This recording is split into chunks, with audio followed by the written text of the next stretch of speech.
Hey guys, so yeah, this is definitely not a Sonic video. I know I've been pumping out a lot of those lately, but to try avoid burnout, I thought I'd try something different just for a bit.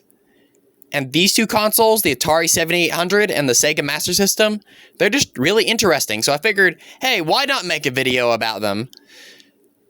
Apparently there are people out there actually watching my videos now, which is wild to me. And to that one person who subscribed after my last Sonic upload, thank you. Thank you a lot. Look, I know my microphone isn't great. I'm literally using a flip phone, but the fact that any of you find something enjoyable in what I'm doing, that honestly means the world to me. Also, a small announcement. I am now officially a game designer. My game, Nova Rebellion, is out now. I'll drop a link to the demo in the description. Unless YouTube gives me trouble again, in which case, check the comments. Anyway, guys, let's have some fun with this one. Let's dive into the NES's forgotten rivals and see what these underdog consoles had to offer. Let's rock and roll! Ask any kid who grew up in the 80s what console they had, and 9 times out of 10, the answer is the Nintendo Entertainment System, aka the NES. It's the gold standard, the pop culture juggernaut. Ever heard of the Atari 7800? Or how about the Sega Master System? Yeah, probably not. And why is that? Why did these two legit consoles fade into obscurity while the NES became a household name and launched Nintendo as one of the juggernauts of the gaming industry? I wanted to take a break from making Sonic content just for a little bit, and this seemed like a cool video to make. So, let's go into the blunders and absolute stupidity and head-scratching decisions of the 8-bit era. Let's dive into the NES's forgotten competitors. I will be your host, Troy Schultz, game designer and the anti-gamer slayer. What are we waiting for? Let's go! Let's start with the Atari 7800. On paper, it's not a bad design or idea for a console. It had a custom graphics card called Maria that could push more sprites and color than the NES. It had a modified 6.502 processor, ran at about 1.79 megahertz, and had full backwards compatibility with the Atari 2600. This is the first console to ever have backwards compatibility out of the box. Awesome, right? And here's the real kicker. It was ready to go in 1984. And it didn't launch until 1986. Why? To make a long story short, corporate drama. Atari got sold, development payments got frozen, and the whole thing sat in a warehouse while Nintendo was out there refining and reviving the industry. Which, by the way, the industry was killed by Atari themselves just a few years prior. Let's get into what I consider to be the biggest blunder of the 7800. So despite it being a next-gen console, the 7800 used the same TIA sound chip from the Atari 2600. That's right, 1970s tech in a 1986 console. Why? Cost cutting. Since the TIA was already needed for backwards compatibility, they figured, hey, let's just use it for everything. It's a bold strategy, Cotton. Let's see if it pays off for him.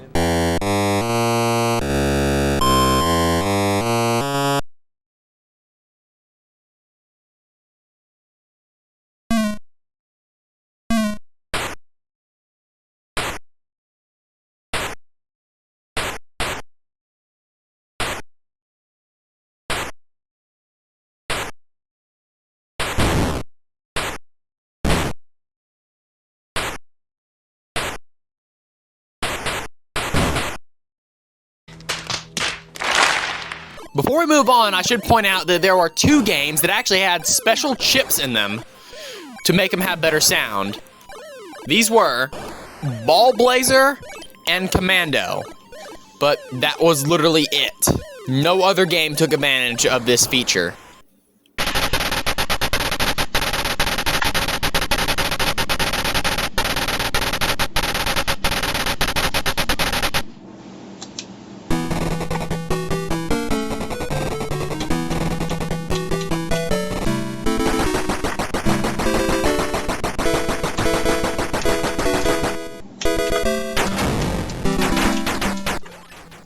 So the 7800 did have one strength, its price. While the NES and Sega Master System launched at around $200 each, over $570 today, the 7800 came in at just about $139, or roughly $400 adjusted for inflation. The games were also cheaper. Most cost around $25 or $30. And adjusted for inflation, that's about $70 to $85 today. I swear, this is not defending $80 games. I'm just stating a fact. Problem? They were all primarily arcade ports, like Asteroids, Joust, and Centipede. Give Atari some credit, because they did make one smart decision, and that was playing into their cheaper price tag. They knew they were cheaper than the competition, and they most certainly didn't forget to mention that in their marketing. The more game cartridges a video game system plays, the more fun it is. And the Atari 7800 plays more games than the competition, and they're about half the price. Super games like Ball Blazer, one-on-one basketball, summer games, winter games, Karateka, Hat Trick, Impossible Mission, arcade classics like Pole Position, Centipede, Xevious, Deluxe Asteroids, Ms. Pac-Man, Joust, Galaga, Choplifter, Robotron 2084, all 2600 games like Solaris, Midnight Magic, Football, Kung Fu Master, Move Patrol. The Atari 7800. More games at about half the price. Now let's talk about them games. The Atari 7800 didn't exactly have a sprawling library. It only had 59 officially released titles. No, that's not a typo. You didn't mishear me. Only 59. And most of these games were either sports games or arcade ports. You had Asteroids, Xevious, Ms. Pac-Man. Surprisingly, there is no Pac-Man port, at least not officially. We'll talk about the fan-made stuff later. There's only 3 games I could find that were not either arcade ports or sports games, those being Impossible Mission, Dark Chambers, and Midnight Mutants. Dark Chambers is actually my personal favorite game on the Atari 7800. It's basically a dungeon crawler. It's not an RPG, but it definitely has this sort of vibe to it, if you get what I'm saying. It's easily the best game on the system, in my opinion. The closest thing this console did get to an RPG was Midnight Mutants. It's an action-adventure game, and you play as a kid trying to save his grandpa from a Halloween curse. It is really weird, really whack. And unlike most games of the console, it has actual exploration and item use. And a story. But if you're looking for a turn-based RPG, you are flat out of luck. And still, on the topic of games, the 7800 does have the best ports of Asteroids I've ever seen. It's buttery smooth, fast, has multiplayer, multiple versions of multiplayer with cooperative and versus, and multiple difficulty options, as well as improved graphics. This is easily the best version of Asteroids I could find. And by the way, Asteroids is like my absolute favorite classic arcade game, not gonna lie. Now I think you're finally starting to figure out why the 7800 is barely remembered today. But if you need me to slap you upside the head and make you figure it out, it's because it flopped. Between 1986 and 1990, the 7800 sold just 3.7 million units.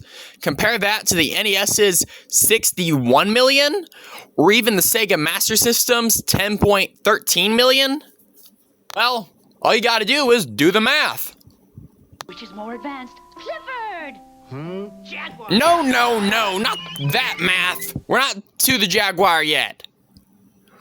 We're talking about the odds of you actually owning this system if you grew up in that era. Which, by the way, is about 5%. Despite this, it had a really long runtime. The console was officially released in 1986, but it wasn't discontinued until January 1st, 1992. That's right. The 7800 was clinging to life when the Genesis and Super Nintendo were out there throwing haymakers. They even paid for ads in the 90s. Be warned. You're not going to be the same after watching this. What do you want? What do you think? What do you want? I want the latest games anywhere. What do you want? I want the sounds that curl my hair. What do you want? 7800s everywhere. What do you want? I want Atari. I do. What do you want? I want Atari. Ow. You want Atari 7800. Ow. Atari's the name of the game, dudes. Check it out at these rad stores. Yes, that actually happened.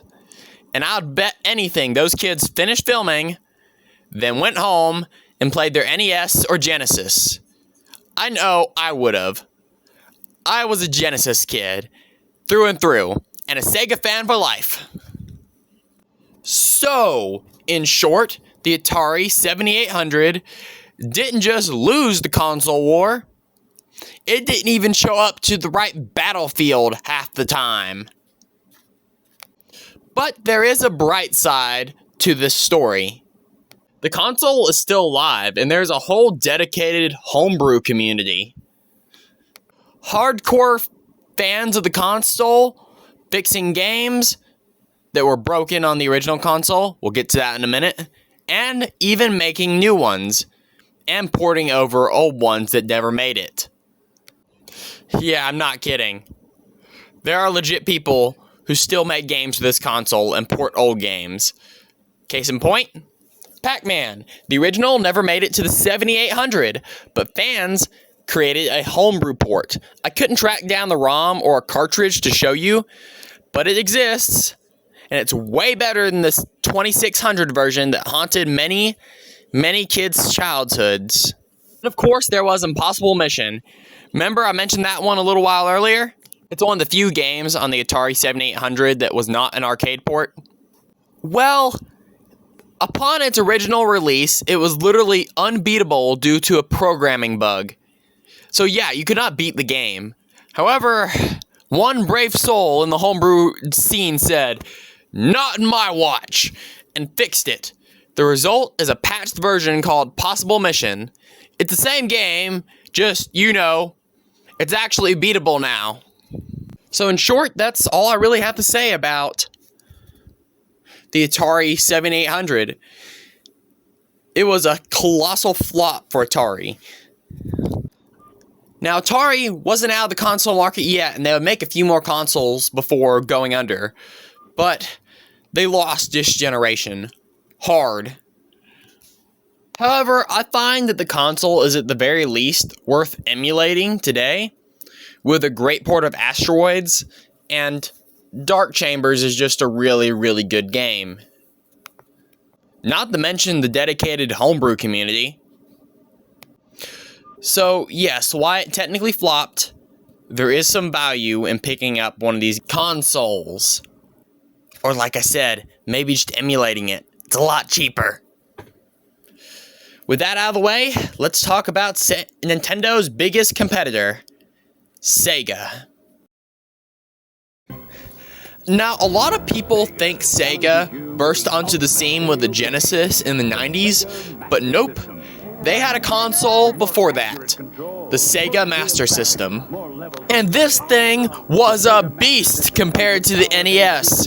Its CPU was 3.58 megahertz versus the NES's 1.79 megahertz. Its RAM was 8 kilobytes compared to the NES's 2 kilobytes. its colors, it could display 32 on screen from a 64 color palette, while the NES could only display 25 colors at a time and only had a 54 color palette. Resolution was roughly the same, but the Master System had far more flexibility in how it could handle it. Now, the only thing the NES really won in was the sound. The NES technically had more nuanced sound channels. You see, the NES had 5 sound channels, while the Master System only had 4. 3 for music and 1 for noise. But still, the Master System basically dominates this Nintendo in almost every category. Now, I want to point out that Sega had made many consoles before this. It released the SG-1000 and the SG-1000 Mark II in Japan prior to releasing the Sega Master System, which, by the way, was the Sega Mark III redesigned for Western markets. Now, the Master System launched in 1986, the same year as the Atari 7800s, so it was still a year behind Nintendo when it came to launch, and that's not too bad though. And if you're wondering if price was the problem as to why this console didn't take off, it wasn't that either. The Master System was $200 at launch, about $571 today, while the NES was $199 at launch, roughly about $576 today. So the Master System wasn't that much more expensive than the NES. So, why did it fail? Well, power alone doesn't win console wars. Gamers want games. So, if the Master System was more powerful than the Nintendo, why didn't it get more games? Well, blame Nintendo. Back in the 80s, Nintendo had strict licensing agreements that basically strong-armed third-party developers. If you wanted to make a game for the NES, you had to agree not to release that same game, or in many cases, any game, on a competing console. Yes, this was a real thing. There were a few loopholes. We'll get into those later, but for the most part, Nintendo had a lockdown on the industry, like a jealous ex-wife with her new lawyer boyfriend. That meant Sega had to rely almost entirely on its own in-house games to sell the Master System, and they had some absolute bangers to do it. First off, there was Alex Kidd in Miracle World, which was basically their Mario killer. And look, I'm just gonna say it. I'm really glad Sonic showed up later and sent this kid packing. These games suck. They did have Golden Axe Warrior, which is basically Sega's answer to Zelda. And then there was the greatest game on the Sega Master System, Phantasy Star. I would have bought a Master System back then just for this game. No joke, it's a sci-fi RPG masterpiece. Turn-based combat, first-person dungeons, it's all here. And a great story. This game is getting its own video. Believe that! So unlike the Atari 7800, which had almost no action RPGs, or RPGs in general, the Master System had a few, actually. Like Ultima 4, Miracle Warriors, Gloveus, I think I said that right. On top of the amazing arcade ports. This console even had 3D capabilities to some extent. I should emphasize, to some extent. Fair warning, if you get dizzy easily, you might want to skip ahead. I'm not saying these games are bad. I'm just saying that I got a fucking migraine from playing them. Got aircraft flying games like Afterburner, Space Harrier, which honestly I have no idea what the hell's going on in Space Harrier. In Afterburner, you're flying an F-14 at Mach 2 in some kind of war. I don't know which one. And then Hang On is basically just Time Attack. Yeah, it's a glorified Time Attack, basically. If I want a motorcycle driving game, I'm gonna go to Road Rash, which did get a port to the Master System, and the 3D effects aren't too bad in that game. Though, I still prefer the Genesis version over this one, I'm just saying. So, with all that in mind, how did the Master System actually do? Well, in the United States, not that great. It sold around 2 million units total.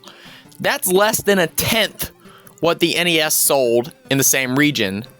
Sega just couldn't break Nintendo's grip on the market.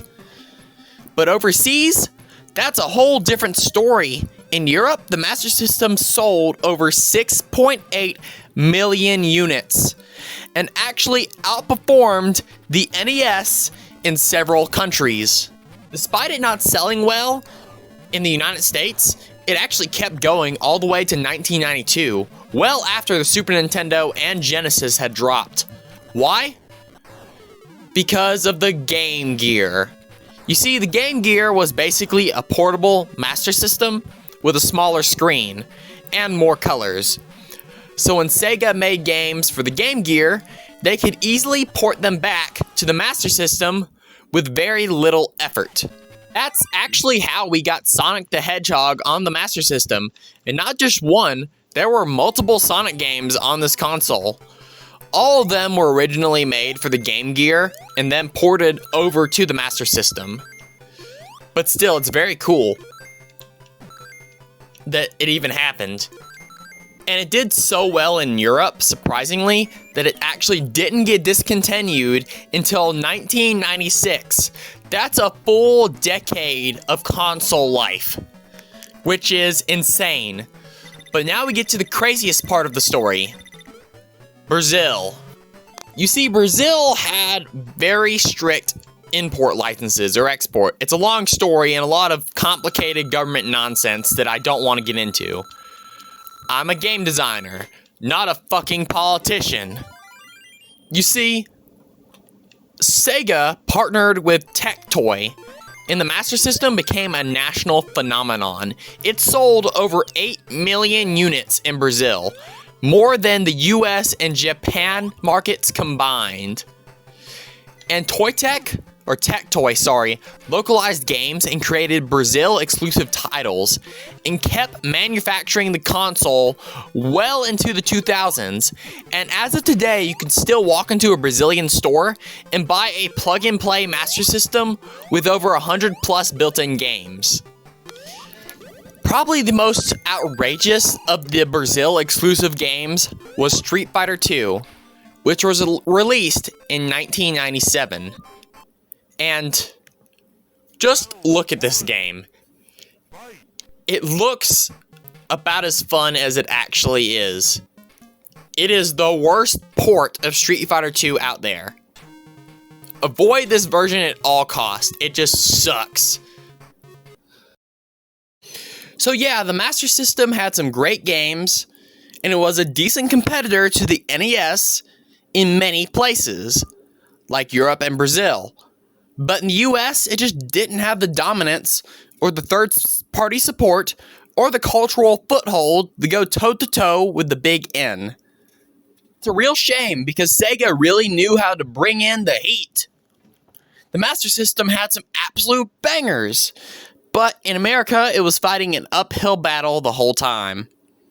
Now, there's one thing I really wanted to do as soon as I got the concept for this video, and that was try to find a game that released across all 3 platforms and compare them. Sounds impossible, right? These systems were completely different, and Nintendo had that whole no sharing with the competition thing going on. But guess what? There is one. One game somehow made it to all 3 platforms. That game is Double Dragon. So, you're all probably wondering, how in the heck did Double Dragon end up on all 3 major 8-bit consoles? Especially considering Nintendo's policies. See, Double Dragon started life as an arcade game developed by Tekuas Japan. I'm probably botching that name, but moving on. And it was published by Tata Toe. That meant the home console rights were up for grabs. And the developers didn't sign an exclusive deal with Nintendo. Instead, the developers licensed the game to different publishers, one for each platform. The NES port was published by TradeWest. The Master System port was published by Sega themselves. And the Atari 7800 version was published by the Atari Corporation themselves as well. Because each version was handled by a different company, they never signed away any exclusive rights. So the game slipped right through Nintendo's usual restrictions. Alright, with all that in mind, let's show off the 3 ports of Double Dragon!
So, we just watched all that, and let me explain my thoughts on each of them. So, Double Dragon on the Atari 7800 is easily the worst version.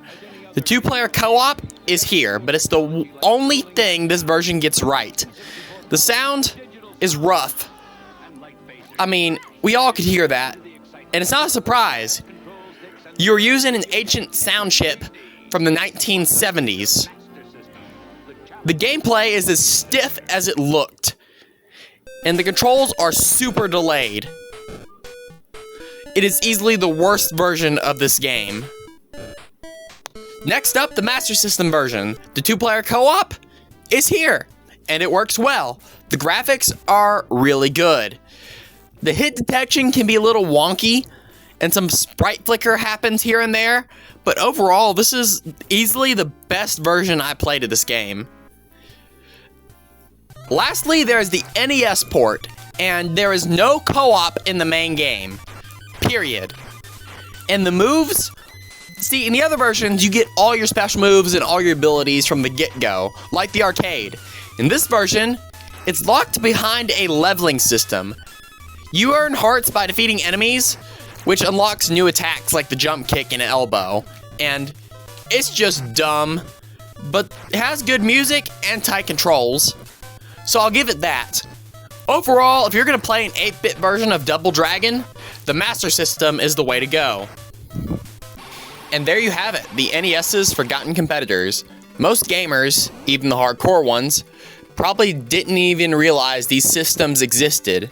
And that's a shame, because the NES might have been the better console overall, but the Atari 7800 and the Sega Master System had their own quirks, stories, and hidden gems. I mean, the Master System gave us Phantasy Star, one of my favorites and one of the greatest science fiction RPGs of all time. And then Atari, well, at least we can laugh at their stupidity. If you grew up with either of these consoles, I'd love to hear your memories in the comments. Share your favorite childhood memories, games, accessories, stories, whatever. I would love to hear from you. And if you liked the video, well, obviously like and subscribe. I'm a YouTuber. I'm obligated to say that. I'm working on becoming a game designer myself, and I've officially done it. I've released my first game, Nova Rebellion. I'll leave a link to the demo in the description. Don't worry, I'll get back to making more Sonic content soon, but this video is just fun to make, and I wanted to dive into these two consoles' histories and share some of Atari's blunders with you, as they're absolutely hilarious. And if you want me to cover more Master System or 7800 games, drop them in the comments and let me know. And maybe I'll showcase some of them in future videos. Until then, I thank you from the bottom of my heart for watching. I'm pretty sure I don't even have 20 subscribers yet, but I'm hoping to reach that goal soon. Anyway, this is Troy, the Anti-Gamer Slayer, signing off.